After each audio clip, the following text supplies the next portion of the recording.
They say silence speaks louder than words. But what if that silence was once a scream? What if, behind every quiet person, there hides a storm their voice could never survive?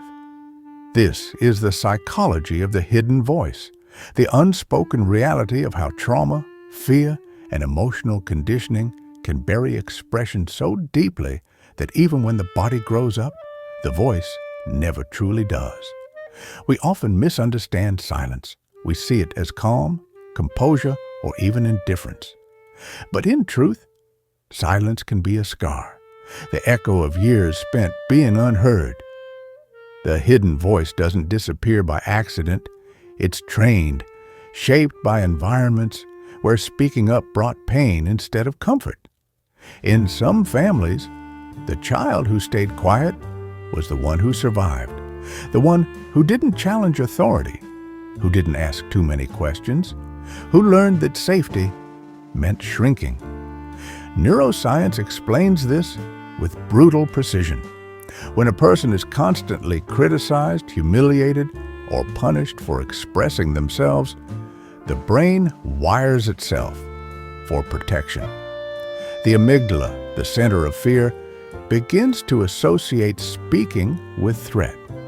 The prefrontal cortex, which helps with decision-making in speech, quiets down under that fear response. Over time, the voice, both literally and metaphorically, begins to fade. Not because the person has nothing to say, but because their nervous system has learned that silence equals survival. This isn't just emotional, it's physiological. The body remembers. Muscles around the throat tighten when anxiety spikes.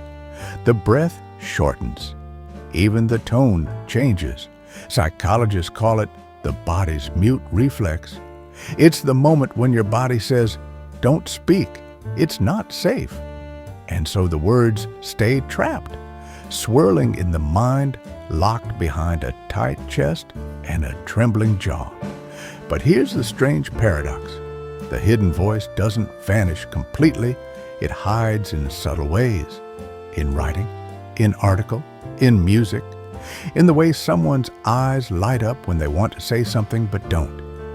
It exists in small rebellions, a hesitant smile, a quiet yes that means no silence becomes a language of its own. And sometimes the hidden voice speaks when no one's listening, through inner dialogue. Many people with suppressed voices have incredibly rich internal worlds.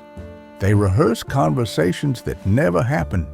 They debate with memories, fight invisible battles, and comfort themselves through imagined replies. It's not madness, it's survival. The mind creates these silent dialogues to maintain a sense of control over experiences that once took their power away. But what happens when the hidden voice finally wants to come out? When the soul is tired of whispering? This is where transformation begins.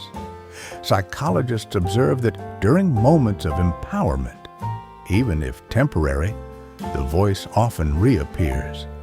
It's called the disappearing voice effect. During moments of confidence, anger, or passion, the suppressed neural circuits light up again. Dopamine and norepinephrine flood the brain. Anxiety fades, and for a brief moment, the person speaks freely.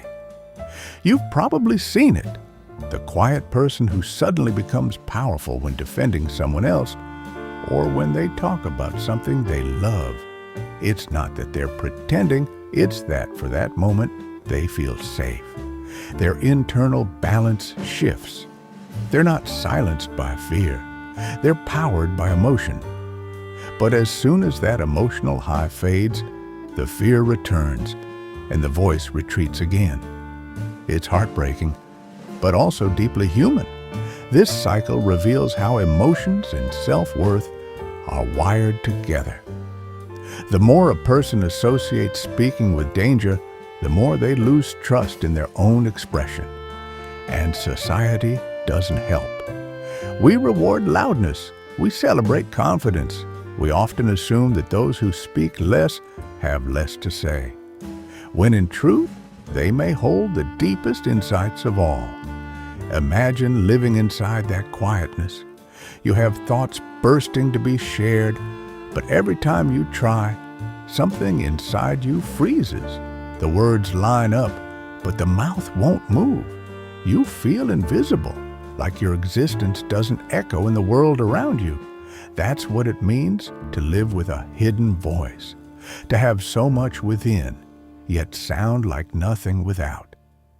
Many therapists say that healing the hidden voice starts not with talking, but with feeling safe enough to exist. Safety isn't found in the absence of people. It's found in the presence of understanding. The moment someone listens without judgment, the nervous system begins to relax. The body slowly learns that speaking isn't dangerous anymore. This is why genuine empathy can be so powerful. It rewires the very circuits that silence a person. Over time, the hidden voice starts testing the world again. One small sentence at a time, one brave conversation, one moment of saying no when it would have been easier to stay silent. Each act of honesty becomes a signal to the brain. You are safe now. Over time, the hidden voice starts testing the world again, one small sentence at a time, one brave conversation, one moment of saying no, when it would have been easier to stay silent. Each act of honesty becomes a signal to the brain. You are safe now. The voice grows stronger. The fear, though never fully gone, loses its power. But here's the most beautiful part. People who lived with a hidden voice often become the best listeners, the most emotionally intelligent souls. Because they've lived in silence, they've learned to hear what others miss, the tone behind the words, the pain behind the smile. They become the quiet healers of the world, people whose empathy was born from their own unspoken suffering. So, the next time you meet someone who's quiet, don't assume they're weak or indifferent. Their silence might be strength disguised as restraint. It might be wisdom waiting for safety. And if you're the one living with a hidden voice, know this: you are not broken. Your quiet is not a flaw. It's evidence of your survival. You've protected yourself the only way you knew how. But now maybe it's time to unlearn the silence. Speak, even if your voice trembles. Speak, even if the words come slowly. Every time you speak, you're rewriting the story your fear once wrote for you. You're teaching your mind that your words deserve to exist, because they do. And perhaps that's the real psychology of the hidden voice, not the silence itself, but the courage it takes to break it. Because silence may have protected you once, but your voice, your true, imperfect, powerful voice, that's what will finally set you free.